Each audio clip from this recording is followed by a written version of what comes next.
continue on probably a related topic, which has come up in many ways throughout the day: security, the safety of cyberspace, what we call the militarization of the internet, which I think is a useful way to imagine what's really going on. There is a whole set of forces that are coming into play that are very powerful and are not always benign. So Corey Bennett of The Hill is our moderator. Very happy to have him here, and I'll let him introduce his panel. So thank you, Corey, and take it away. Thank you so much. Thanks to everyone for sticking around. I know it's getting a bit later in the day, but I will not spend too much time on an introduction. These guys are the experts here. But as was mentioned, we're going to talk a bit about cyberwar, militarization of the internet, and I thought it'd make most sense to kick it off by just kind of going down the line, giving everyone a chance to introduce themselves, mention a bit about what they do, and then also just give us a sense of the landscape right now. Where do you see the cyber threats? You know, if possible, in short, how did we get that cyber threat today? And what are the biggest dangers you're seeing? So Shane, we'll kick it off with you. Okay, great. I'm Shane Harris. I'm the senior correspondent for intelligence and national security at the Daily Beast. And recently wrote a book called At War, The Rise of the Military Internet Complex. So thank you for using my terminology in the title. Makes it easy for me. You know, sort of where I think things are right now, and it's sort of the thesis of my book, is that we're at a time when cybersecurity, and we sort of take that as, you know, to say defense of national networks, whether they be critical infrastructure or government networks or frankly even sensitive corporate networks, has become a top-of-mind national security policy issue for this administration. President Obama came in 2009 ready to make that commitment. It only took him 4 months to give a speech from the White House when he declared the internet a strategic national asset, to use his words. And look, we're seeing, you know, just in the past 48 hours, yet another example of what the landscape of threats looks like from a point of view of a nation-state versus nation-state kind of topography, with China now being accused of hacking 4 million federal employees' personal information, but also that same group being linked to a hack against Anthem, the health insurance carrier, which doesn't necessarily fit a state-on-state model of aggression or espionage. So I look at this from the standpoint of usually through the lens of, you know, what is the operator in cyberspace looking at, whether that be someone in the military or the intelligence community, but increasingly this is taking on diplomatic and foreign policy dimensions and an extraordinary amount of activity in the private sector. So what interests me, especially right now, is how are companies and private organizations responding to the threat against them when it's become pretty clear that the government is not going to come to everyone's rescue. And this raises all kinds of interesting questions we can get into about hacking back and self-defense and what companies really can do to protect themselves. So as a journalist, those are the big questions that are driving what I'm looking at now. Hi, I'm Craig Mundy. I have my own little consulting firm now, but I'm pretty familiar with these things since I spent 22 years at Microsoft, and most of our work in this domain related to trustworthy computing and security and privacy were all sort of started by me and Bill Gates about 15 years ago, and I administered them until I retired last December. When I think about this militarization question, I think of it as a natural progression of things. You know, historically, you know, there were 4 domains of warfare: land, sea, air, and then space.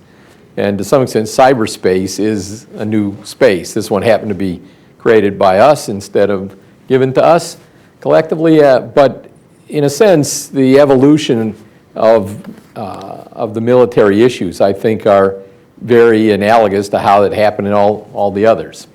The U.S. is interestingly, you know, was the first country, as a matter of doctrine, to declare a couple years ago that it deemed this 5th domain of warfare as just like the other 4, and just like you don't fight a battle in any one space, you know, you don't confine your use of the Navy to the Navy. You know, if you're going to go to war, you use whatever you have. I think the people now think that this new space is similar, and in essence, you know, if you send me a bad packet, I may send you a cruise missile back. But the reason that the country declared that as a matter of doctrine is, in fact, to create deterrent. And a lot of the reason you have militarization of anything is to create a deterrent. And I think we're in the very earliest stages of trying to figure out how do these things relate one to the next. I do personally think of the militarization of this particular space and the administration of that broadly on an international basis as probably more difficult than the other four. And the reason for that is it's so intimately diffused into everything we do. You know, if you think about the military pre-cyberspace, it was an environment where, almost like you see in statutorily, where we have Department of Homeland Security and the Defense Department. And that whole thing started years and years and years ago with the idea that if they were off our shore, you know, that was for the military to deal with, and if they were on our shore, you know, that was something different. And unfortunately, the internet doesn't conveniently stop at that boundary anymore. And coupled with the diffusion into everything that we do, it's going to be harder to peel it apart. So as Shane said, you know, how do you determine, you know, what's military espionage versus, you know, an economic espionage, for example? How do you think about administering this? To show how hard it's going to be, you know, the sophisticated and only handful of countries in the world that have activities in space, as far as I can tell, never yet have come to any real agreement about the militarization of outer space. And if you think of that, that's out there. You know, it's not in the middle of everything we do every day. Now we've got this new space that binds them all together, is integral to how we operate in all the other four, and yet we don't have a good way to define what we will and won't do. And I think it's going to be quite a challenge. Greg, Alan? Alan Marcus. At the World Economic Forum, I head up the information and communication technology practice, and I'm leading a fairly broad effort we call Future of the Internet, which includes a number of key pillars, one of them particular being around cybersecurity. So we're looking at this kind of from an economic angle, and when you think of militarization, and even as Craig just mentioned, you think of land, space, air, and water, one of the things that's kind of important from a military standpoint is protecting those places for trade, right? And those have become mediums for trade or access for trade. And cyberspace now is just another one, right? The internet, as we know, is a fairly large trade-facilitated platform. Fairly, right?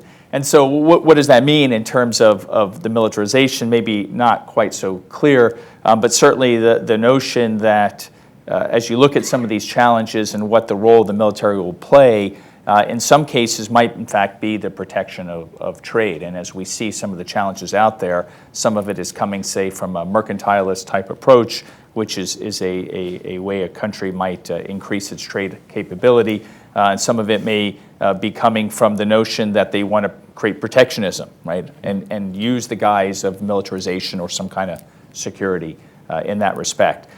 The other angle that I've certainly been looking at personally, and also kind of just wrote a book called Beyond Cybersecurity, is thinking from the standpoint of the business leader and their role in this as a protection of the assets under which they are the stewards. So we've heard recently or earlier the notion of customer data and personal data that many companies own, and you know, as a steward of that and have to protect that, what's their role in this, and particularly if those attacks or intrusions or other types of internet penetration are coming from a military type organization. So it's not very clear at all what the role of the business leader is and how they work both with their own security apparatus within the IT department, but also what that looks like working with governments, particularly for multinationals that are sitting in multiple geographies.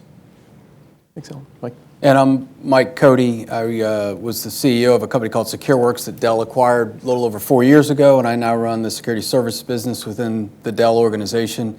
We have about 4,000 organizations around the globe in 55 countries that we partner with them to keep the bad guys out of their network, basically. It's all organizations, not on the consumer front. I think one of the interesting parts of the conversation for what the panelists have already said, in my opinion, is if you step back for a minute, I think we have confusion, to your point, in what individuals want from a military perspective or from a protection perspective. So for example, if I said, who do you expect to protect you from a war? The answer is clearly the U.S. government. Who do you expect to protect you from being attacked at home? And it would be your local police department. Well, who do you expect to protect you on the internet? Do you expect anybody to protect you on the internet? I think the answer to that question varies dramatically, not only within the United States, but around the world, trying to just get comfort and agreement on that before you sort of get into what the role was that the government may play. Yeah, and I want to pick up right there on that point in terms of who is in charge of this. You know, most of you guys mentioned deterrence in some regard. We are seeing a very proactive effort by the administration, the recent White House national security strategy upgrade, the Pentagon released a new cybersecurity strategy. Each of those tried to make much more clear exactly what they saw the government's role as in defending networks, in using defensive cyber capabilities, even potentially offensive cyber capabilities. I'd be interested in getting your take on what you think of both those documents and how those play into deterrence. Is it an effective form of deterrence? We probably don't know just yet, but I'm interested in your thoughts as they've been out for a few months now. I think one of the biggest challenges in any deterrent-based scheme is you have to be able to actually make good on your threat. And one of the difficult things in the cyber environment is attribution is difficult and hard to do in real time in many cases. And while I think a lot of investment has gone into making that better, it's not good enough. You know, and that makes it hard because people feel, right or wrong, that they can operate with more impunity than is the case in the physical world. And as a result, whether it's the doctrinal statements or these programs, they're starting to at least say, look, we're coming up with different ways that we'll take punitive action against people who we think are misbehaving. But it's still a little bit hard to make good on those threats. And I think until that gets better, or in fact until we actually do it, it's going to continue to be questionable whether or not it really slows down the thing. One counterpoint I want to make about who you're going to call. Clearly, the U.S. government and local law enforcement or even the FBI are going to have to step up to this threat. I mean, how much they can do, hard to tell. But the idea that they would just cede this to vigilantism, or say it's got to be done on a personal or corporate basis, it just doesn't work. In fact, today the laws actually prohibit companies in the United States from doing those things. So even if you thought you wanted to go out and do it, you're just prohibited by ECPA and other things from being able to chase guys up the wire yourself or other things. So it's a very weird asymmetric environment right now. Then the other thing that I think is going to happen is we are going to make the technology better. We're in a transitional state in my mind, and that's going to have some rebalancing effect over time. So can I ask a question? Because you're closer to some of this than the rest of us are, and I'd love your thought on there's an allocation of resources that has to happen in this spectrum, and do you think attribution falls high on that allocation of resources? Question I was going to ask. Thank you. Well, I guess I can tell you, my view is that at the federal level, in the DOD, a lot of energy is expended on attribution because they realize if we really are getting into war, it's sort of like saying, well, okay, somebody shot a missile at us. If we have no clue where it came from, who do you send the Army to visit? And so I think, I give them the best marks in terms of investment. Unfortunately, that investment doesn't accrue to the everyday problem, that businesses and individuals have. And so as you come down and say, well, is the same level of sophistication there at DHS or DOJ? My view is the answer is no. So that gets into the definition of what's the war. Sure. Is it, how do you define war in this case? And, and I think for the purposes of at least this panel, I think war has to be deemed to be, an aggressive movement that is not espionage. A destructive attack. Well, it destructive. And the weird thing now is there's different forms of destruction. I mean, so for example, I think I'll give you just one example of how hard this gets, but should the U.S. think this is war? All right? somebody basically, in a concerted effort, takes out the U.S. banking system. All they did was essentially wipe out the firmware and a bunch of the servers, but the banking system essentially goes off and doesn't come back on readily. Is that an act of war? Alan? Well, that's the right question. You think about it, something like that's actually happened, right? Saudi Aramco, right, was attacked. Sure. And they had actual destruction, right? Right. Servers went down, right? Lost Operations revenue, yeah. went offline. Nation state against corporation, all right? So is that an act of war? Well, the DoD has sort of answered this question. I think if the banking system, and maybe we're just using this as a hypothetical, maybe we should say one or two major banks.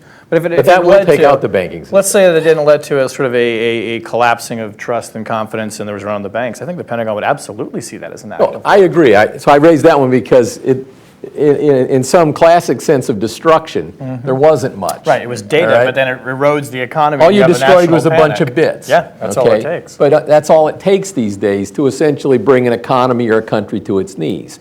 So in my own view, I think those things have to be deemed to be, an act of war.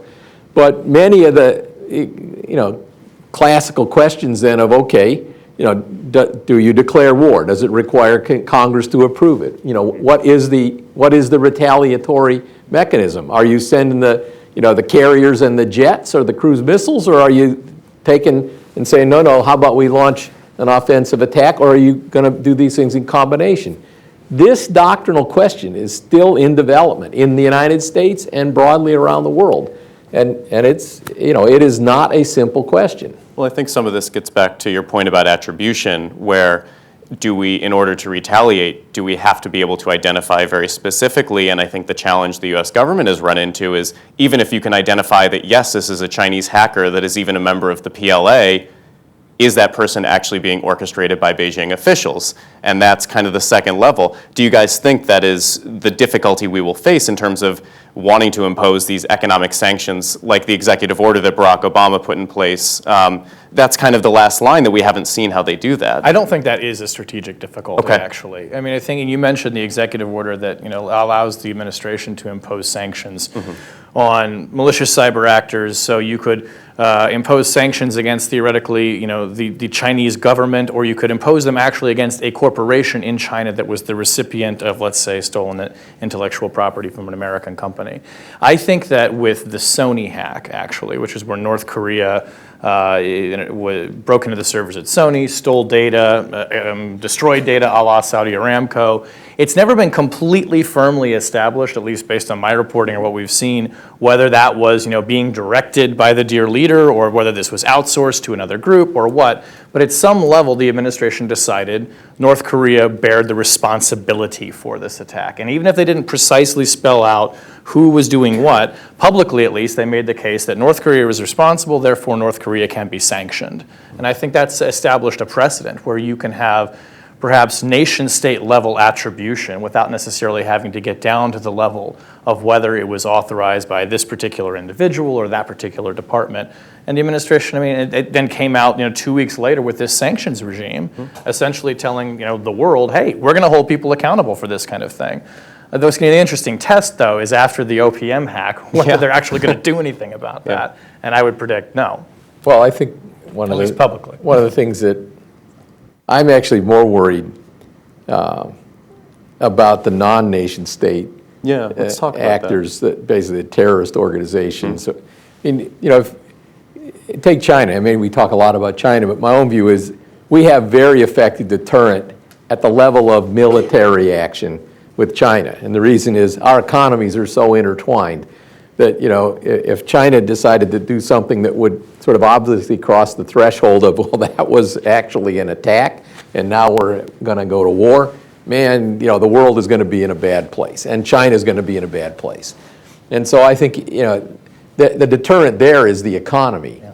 So the bigger challenge is, now that it only takes a handful of guys in a bunker with a fiber optic cable and a few computers to wreak havoc somewhere, the places where you don't have the natural deterrent, of economic interdependence, you now have a much greater threat of viable asymmetric attack. And, we've seen this. I mean, it's pretty well much common knowledge, that Iran, for one, which did the Saudi Aramco thing against the Saudis, but other actors, maybe ISIL, for example. Yeah, I guess where would you rank? Have a big program, declared program that they'd love to be able to go, have some effect with cyber activities as well as their classical military stuff. And so there you can't fall back on the deterrent. So that's why the doctrine has to be, we get to pick what we retaliate with, because different things will work for different actors.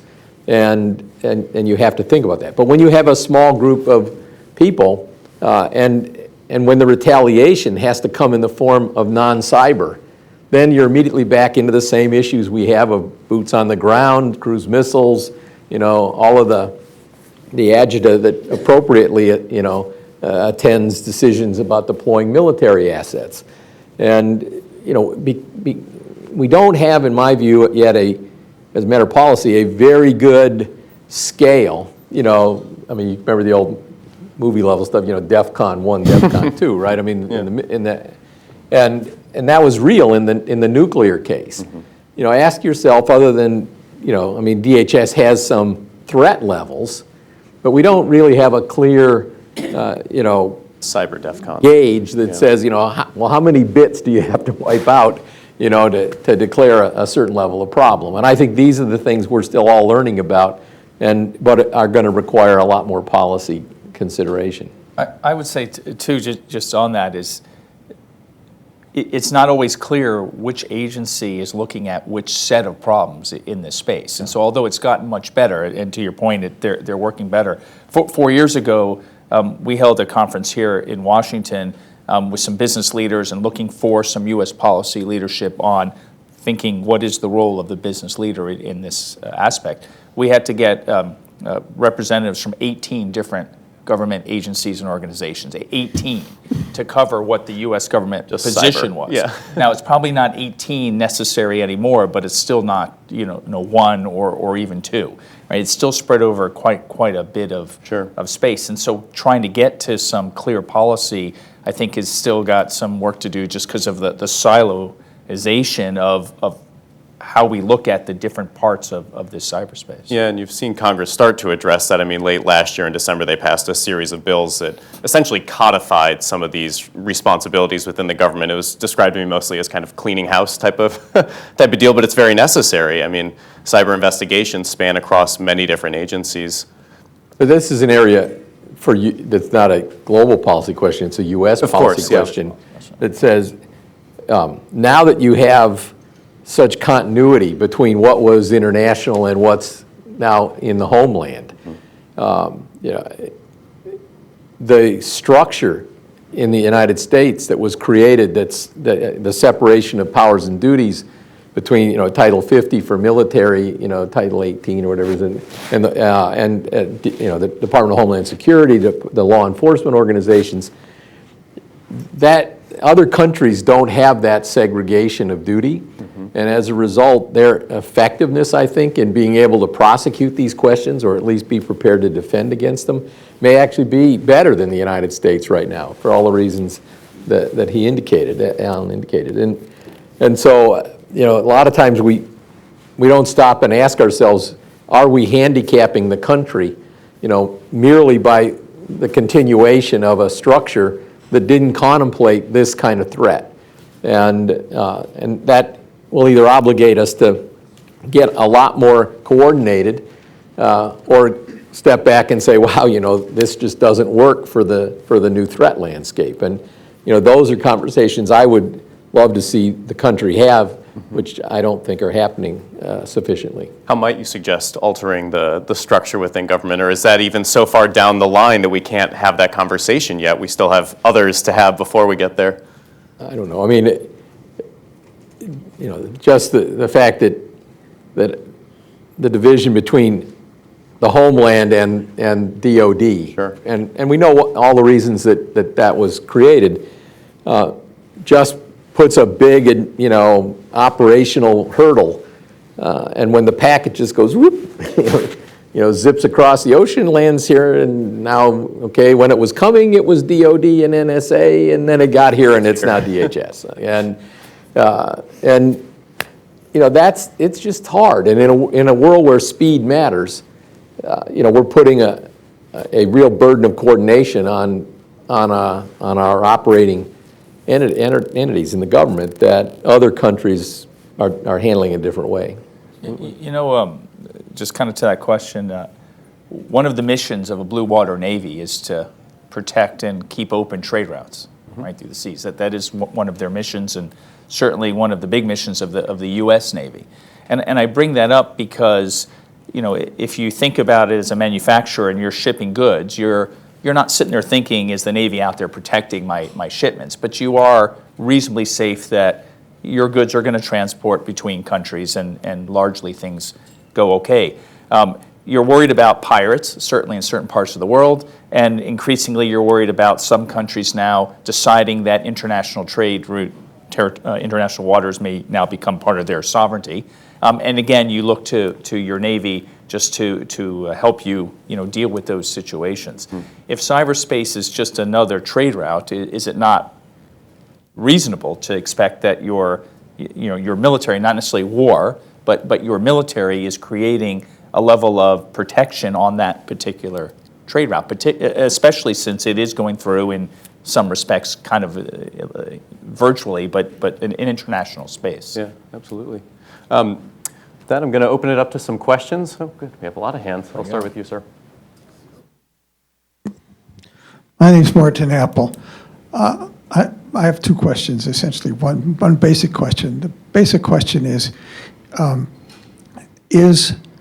crime syndicate non-state actors figurable in the way you're doing your paradigm A versus B as the two options? And second, are there any fundamental designs of the software that start from security and build on their ability to be facile instead of the other way around, which is the way we've been building software for a couple dozen years? And I point out this interesting story in the in the newspaper yesterday or the day before about a white hat hacker group that did 100 high-tech companies. They immediately found holes in all of them. They sent notices to the CEOs. 1/3 of the CEOs said a curt thank you and dropped it in the wastebasket, didn't follow it. 1/3 didn't respond at all, and the other third ran to go fix the patch, whatever it was wrong. So it essentially says that even at the top level of our corporate understandings, we're not paying attention. I'll take a crack at the first question, and there was an interesting New York Times article that came out last week that I think kind of helps to answer this and also kind of gets at how the coordination is evolving. And this was a story that was based on some of the Snowden documents. But historically, you would take crime syndicate and you would say, okay, that's a criminal organization, not necessarily a nation state, even if there were maybe links between that and a nation state. But let's just take hypothetically, organized criminal gang in Eastern Europe, that's running financial scams. I mean, the FBI has the authority and the mandate to investigate crimes committed in the United States against Americans, and that could be with a foreign actor as well. But what this Times article kind of spelled out was how the FBI was having great success, at least from their perspective anyway, combating the cyber threat domestically. They were getting really robust on that, but they were finding increasingly criminal organizations and individual criminals who were not based in the United States, they were based outside the United States. So that seems to then cross into the realm of, well, an intelligence agency goes and gathers that. Not that the Bureau is not an intelligence agency, but what they did was they essentially went to the NSA. They said, you guys have built this, fantastic global apparatus for monitoring choke points in the internet, where a lot of this traffic is moving across, including stuff that's coming into the United States. Why don't we work together? You help us find the guys who are actually overseas, but who might have compromised equipment in the U.S. to commit crimes here. Send the data over to us so it can assist our investigation. And I think that kind of what it shows you is that we still are sort of making distinctions between criminal organization and nation-state actor, or individual actor and nation-state actor, but these large apparatuses are kind of finding ways to team up together both on a policy level, but also at this very operational level. And what was interesting in the documents is they were sort of spelled out the conversations that the Bureau was having with the NSA about 4 years ago, was that the FBI could have gone out and built its own apparatus to try and gather that information, but it would be a lot more efficient and cheaper to just use the one that the NSA had already built. And there's nothing illegal or there's no violation of policy in them working together. So, I mean, that kind of gets at both how the definitions sort of what's criminal versus nation state require more creative thinking, I think, about this. And we're seeing some evidence of that. But just to be clear, I'll say in the community that deals with these things, they generally think of those as three things. The distinction wasn't just two. There's states in the Westphalian sense, and there's non-states, which are essentially like terrorist organizations. So in general, when they talk about state versus non-state, they tend to be making that distinction. Separately, there's criminal organizations, and individual activity. So we generally don't try to just bucket it into two buckets. And then the question about the software, I'll just give you my thoughts. We basically have built software years and years ago just without any concept that there was going to be a threat externally. And it was only when we took systems that were designed that way and then we happily interconnected them all that we began to realize that there were threats that they were never really engineered to defend against. And we've run that model a long way. As people are building systems now, particularly these high-scale web services and others, and who are very serious about it, they pay a lot more attention to the balance of the architecture as it relates to defending themselves as opposed to just providing service capability or features. I think the next big step is when we start to use the computers to monitor the other computers in much more sophisticated ways. We might make some real progress here. The big problem right now is that the classical, the distinction I make is that the model we've developed and operated under forever on security is sort of like what I call the medieval model, which is I have a castle, I put a moat and a drawbridge out there, put all the good stuff inside and hope that the guy can't get through the wall. Unfortunately, the cruise missile already has been invented. In many cases now the company's already been breached. So now we have to essentially find a different way. And that is still in development, but I do think, not because people will just start with security first, but they'll come up with a more hybridized architecture of observation and control that will work to eliminate some of the threats that we currently don't have a way to stop. And I'll just answer the CEO question because it's good. In January 2011 in Davos, I asked 60 tech CEOs, and Craig, I don't remember if you were there or not, but is cybersecurity important? And it was kind of a lukewarm reception. They were like, it's solved, we don't need to talk about that anymore, there are more pressing issues. April 2011, Sony PlayStation was hacked. Then the phone started ringing. What was that again you wanted to talk about? So that led to a whole bunch of work that we did over a few years, which then ended with this book, Beyond Cybersecurity, which is written for the CEO and to help them understand what's at stake, right? In that first year, we asked these CEOs, do you know who is responsible for cybersecurity or within your organization? More than 80% didn't even know that they had such a person. Now ask a CEO, chances are not only do they know they have it, they can tell you the person's name, they can tell you how often they've met it. So it's come a long way. And I think there's still a lot more to go, but it does come to some of what Craig's also talking about. You got to think about security by design. It's not just about patches after the fact. It's every product, the way you deal with your supply chain, your employees. You have to build security into the system. And that's just starting to be understood of what that starts to look like. Ma'am? Jody Westby from Global Cyber Risk. So the U.S. government has engaged in cyber warfare more than any other country. Therefore, we have refrained from pushing global leadership out to get the laws of armed conflict to accommodate cyber warfare because we don't like those constraints. It's nice to just have military freewheeling in this space, which is what we've done. But my question to you all is, I really think that desire for military freewheeling puts us all at risk, because it's the private sector that's the target. This is no longer military deciding that what target they're going to attack and win and have their military strategy. It's very much a private sector target. And so there are aspects of the laws of armed conflict that can actually, be adjusted for cyber warfare, just as we've adjusted those laws for Navy and Air Force and now looking at space. So what do you think the role of the business community is to go to the government and say we need some global leadership on talking about cyber warfare and actually putting some framework around this to keep all of us safe while they're trying to achieve their military objectives? Anyone want to take a stab There's a lot at of this? questions Yeah. embedded in that.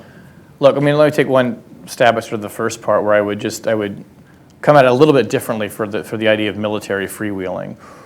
And think of it this way, in the military, and when we say the military, let's take the NSA, where the NSA director is also the head of Cyber Command, where it's the same person doing two different jobs. But what Admiral Rogers, who runs that organization, has said is if you're talking about cyber war, that is, computer network operations, as the government, the military would define it. That is, we're going to break into a system and cause damage.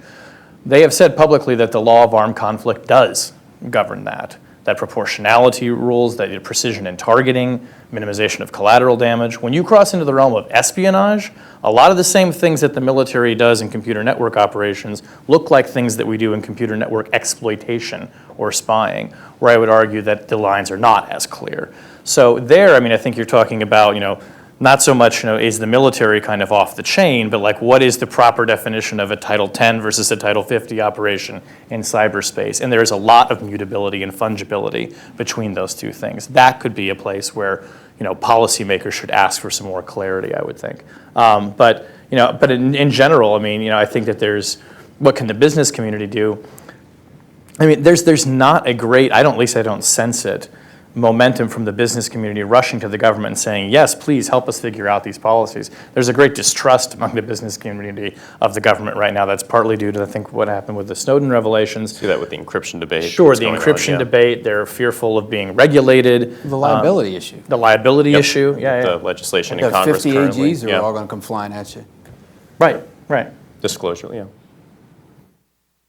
Anyone else want to tack on to that? Well, I was just going to say, with that said, although there's the skepticism, business leaders are increasingly realizing that they're also under attack from the criminal organizations and just pure crime. But from a business standpoint, you can't discern whether this is a criminal organization, a terrorist organization, or a military attack. And kind of to your point, I think Craig mentioned earlier when we were backstage, there's like 30,000 companies now deemed as critical infrastructure in the United States. And then you add all the other ones that are also under attack, even if they're not critical. The business leader does have a need to come up with some kind of alignment with government, at least in terms of protection, even from crime. And if I can't discern crime as a business leader, I can't just draw the line and say, well, we'll work with public security departments, local police agencies. We got to think much bigger in how that operates. So it's interesting when you say it, though. My understanding to the first question that there are so many companies the FBI is knocking on the door now to say you've been hacked, that they can't go any further than that. Other than you've been hacked, you need to go find some help. Literally, it's just so much work. Well, we get That's a how little bit most of that companies work. find out they got hacked. But it's such a massive problem today that it's different on the war, if we can define war in the true sense of war, which I think we could come close to agreeing upon. But in the theft area, I just don't think it's. So it can't be after the fact, right? It shouldn't be the FBI knocking on the door. There should already be this sort of policy of how do we work together. Information sharing is certainly one of the things that comes up all the time. If we can, like in health, right? If you start to share a particular outbreak, you can start to tap it off. In fact, we even just saw with Ebola, one of the things that caused it to continue to spread so rapidly was the lack of information sharing because of certain policies that were in place. So if we can get information shared in a timely manner, then actually it could help quite a bit. And then organizations such as yours and others that can actually go in there with some real solutions in real time, including, trapping culprits. For the and that record, sort of we have thing. real solutions. For the record, we have real solutions. Yeah, but not companies aren't always buying these real solutions. No, right? no, no, They- I agree. they- I agree with you on the information sharing. But I think, again, the issue is the organizations are fearful of the liability issue, and the lawyers There take is that. control That immediately. is true. That's absolutely true. There It would have does look that McConnell, I think Safe today. harbor almost Yeah. for these things, right? been That's what tremendous. they're essentially trying to create, yeah. I mean, it seems McConnell today said he is going to attach the Senate cyber bill onto the defense budget, the NDAA, so. Oh, that'll be fun. Yeah, exactly. It's going to generate its own fight, but we are out of time. So I would like to thank again our panelists. Thank you so much. Round of applause.